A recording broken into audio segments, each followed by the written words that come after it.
Hello, good morning friends. कैसे हैं आप? तो आज हम देखेंगे सॉलिड स्टेट का 5 नंबर का टॉपिक।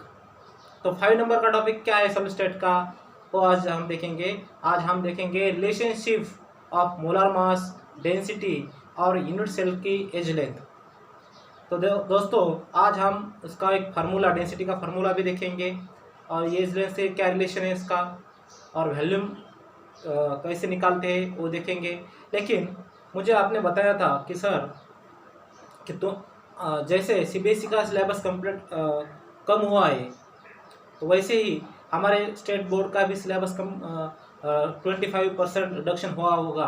तो कल ही हमारे एजुकेशन मिनिस्टर ने ऐलान किया है कि इस कोविड-19 की वजह से हमारा भी जो सिलेबस है वो 25% कम हुआ है। 25% कम हुआ है। फिर भी हम पूरा ही सिलेबस इधर लेंगे। यहाँ पे मैं पूरा सिलेबस तुमको पढ़ाऊँगा, क्योंकि अगर स्टेट बोर्ड में 25% सिलेबस कम हुआ है, इसका मतलब नीट में तो नहीं हुआ है। नीट में हर टॉपिक पे क्वेश्चन आता है।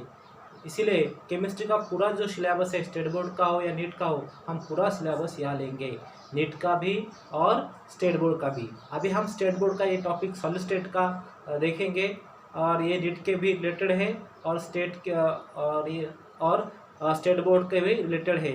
तो देखो, अगर आपको कोई दिक्कत रही हो तो प्लीज़ मेरे जो व्हाट्सअप है, इंस्टाग्राम है, फेसबुक है, वहाँ कमेंट करना और मुझे बताना कि सर ये टॉपिक रहेगा, ये बताओ, इसमें क्या कोई कुछ तुम्हें उसमें प्रॉब्लम आ सकती है, तो मैं उसका एक रिव्यू लूँगा और एक शॉर्टकट में आपको उसका एक्सप्लेनेशन दूँगा।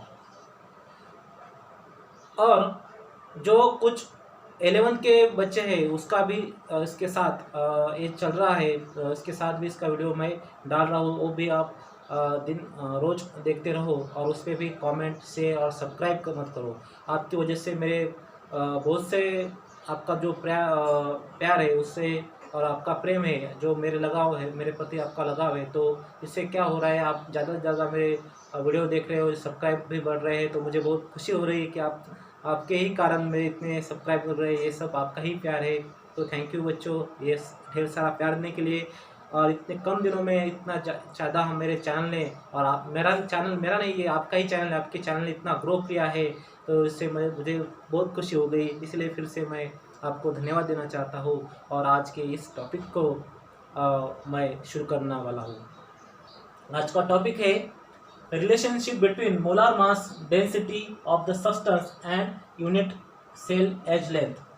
क्या देखना है हमें? Relationship between molar mass, density और यूनिट सेल की जो एज लेंथ है, तो एज लेंथ उसका रिलेशनशिप देखना है। तो देखो, इफ ये यूनिट सेल है, यहाँ देखो ये क्या है, यूनिट सेल है, ये यूनिट सेल की एज है, इसकी एज लेंथ क्या है, ए। इसकी यूनिट सेल की एज लेंथ क्या है, ए। मतलब इसका हाइट ए है, विड्थ ए है, और इसका लेंथ भी क्या है, ए है। तो इसका वॉल्यूम क्या आएगा? If edge of the cubic unit cell is a, if the edge of cubic unit cell is the a, then volume of unit cell is a cube. तो वॉल्यूम क्या होगा यूनिट सेल का? ए cube होगा। आया ख्याल में? अब ये ध्यान में रखो, volume of unit cell is a cube. एक का क्या है? क्यूब है। सेकेंड देखो, सेकंड आता है जो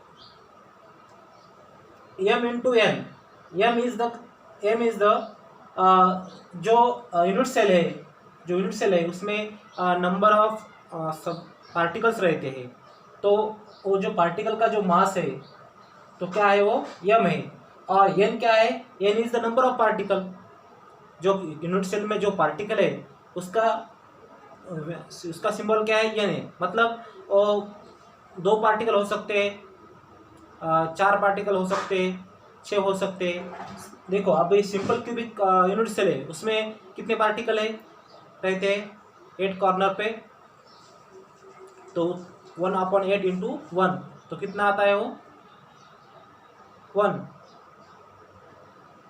तो वैसे ही ऐसे मतलब बॉडी सेंटर में अलग होते हैं, हर फेस में बॉडी सेंटर जो है, बॉडी सेंटर के कॉर्नर पे रहते हैं, 1/8 कॉर्नर पे रहते हैं, और जो बीच में रहता है एक ऐसे उसमें 2 आते हैं, और फेस सेंटर में हर फेस पे आधा आधा होता है, 1/2 है ना। तो उसमें कितने होते हैं, वो होते 6 फेज में 1/2, तो वो हो गए 3, और ये कॉर्नर का एक 4, तो ऐसे फेस सेंटर में 4 पार्टिकल आते हैं। उधर एन की वैल्यू क्या होगी, 4 होगी।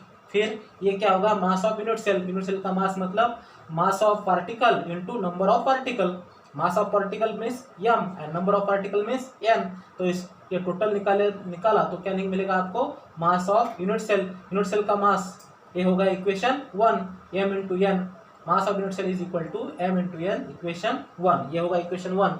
अभी मास ऑफ, अभी डेंसिटी निकालनी है, तो कैसे निकालेंगे, तुम्हें मालूम है डेंसिटी क्या होता है, density is equal to mass upon volume. तो इधर आपको वॉल्यूम भी दिया है और मास भी दिया है, मास ऑफ यूनिट सेल दिया है, वॉल्यूम दिया है, तो इससे density denoted by rho. Density rho से डिनोट किया जाता है, तो rho is equal to mass of unit cell is equal to volume of unit cell. Rho is equal to mass of unit cell is equal to volume of unit cell. याद रखो, इसे हम ऐसा ही लिख सकते हैं, मास ऑफ यूनिट सेल, तो density is equal to m into n upon a cube. Density is equal to m into n upon a cube is equal to density of substance. तो ये जो फार्मूला है, जो density of unit cell है, जो density यहाँ निकाली है, तो डेंसिटी ऑफ सब्सटेंस भी वही आती है। डेंसिटी जो कोई भी सब्सटेंस के उसकी भी डेंसिटी और ये यूनिट सेल की डेंसिटी क्या है, इक्वल है ना। तो वही जो यूनिट सेल की तुमने निकाली, समझो अगर तुम्हें गोल्ड की यूनिट सेल की डेंसिटी निकाली तो वही डेंसिटी क्या होगी, गोल्ड सब्सटेंस की होगी।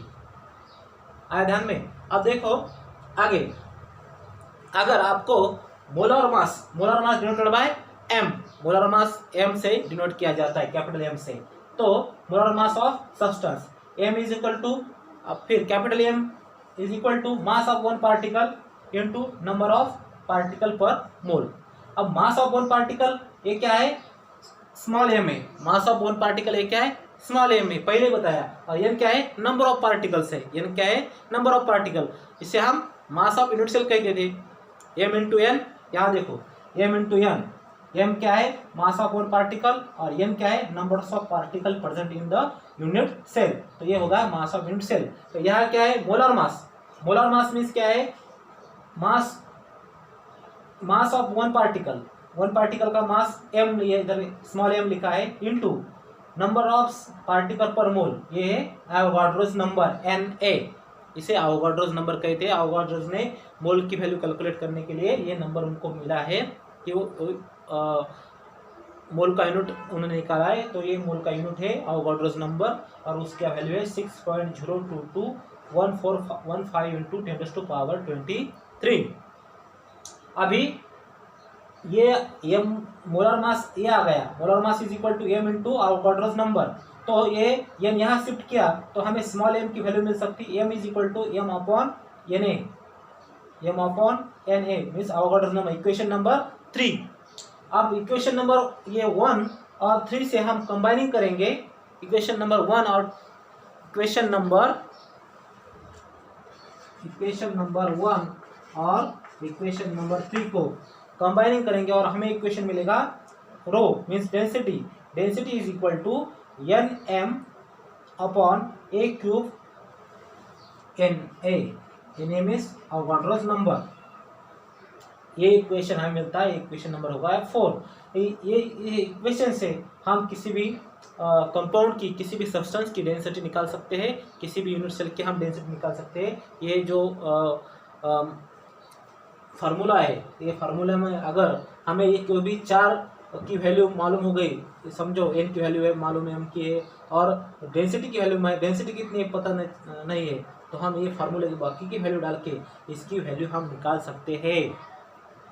तो हमें आज समझ में आ गया है कि relationship between molar mass density और यूनिट सेल एज लेंथ क्या होता है।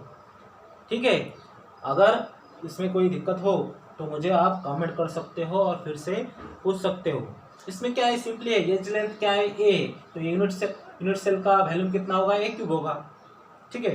दूसरा क्या है, हमने देखा है m इंटू एन, ये एक मास ऑफ यूनिट सेल है। Mass of unit cell is equal to m into n. M क्या है, मास ऑफ पार्टिकल, और एन क्या है, number of particle present in unit cell. तो ये इक्वेशन 1 दिया है।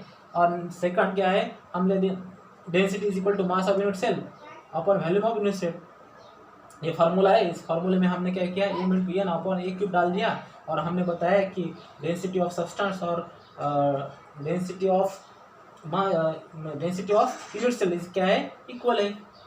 और आगे देखा है मोलर मास। मोलर मास क्या होता है, molar mass of substance means capital M is equal to small n into Avogadro's number. Avogadro's number की वैल्यू बताई है, इक्वेशन नंबर 3 आ गया। स्मॉल एन, अगर ये अवोगाड्रोस नंबर इधर डाला, इधर ये मल्टीप्लाई में है तो इधर डिवाइड में जाएगा। m is equal to m upon n, ये इक्वेशन नंबर 3 मिल गया। तो इक्वेशन नंबर 1 और 3 को कंबाइन किया तो हमें ये 4 नंबर का इक्वेशन मिला है। वो इक्वेशन है 9 rho is equal to n into m upon a cube into n a. Okay, that's all. Okay, thank you. फिर से मैं आपको एक रिक्वेस्ट करता हूँ, अगर आपके जो दोस्त है उसको पता नहीं है कि भालेराव सर का ये केमिकल साइंस यूट्यूब चैनल चालू है और उससे बहुत ही अच्छी तरह से सर समझाते हैं, या ऐसे अपना मैसेज अपने दोस्तों को दीजिए, उसको ये हमारा वीडियो शेयर कीजिए, कमेंट कीजिए। और अगर आपने कमेंट किया तो मुझे बहुत ही खुशी मिलती है, और मैं उससे और वीडियो अच्छा बनाने के लिए मुझे प्रेरणा मिलती है। और सब्सक्राइब करना मत भूलिए, और हर उसे लाइक भी करना।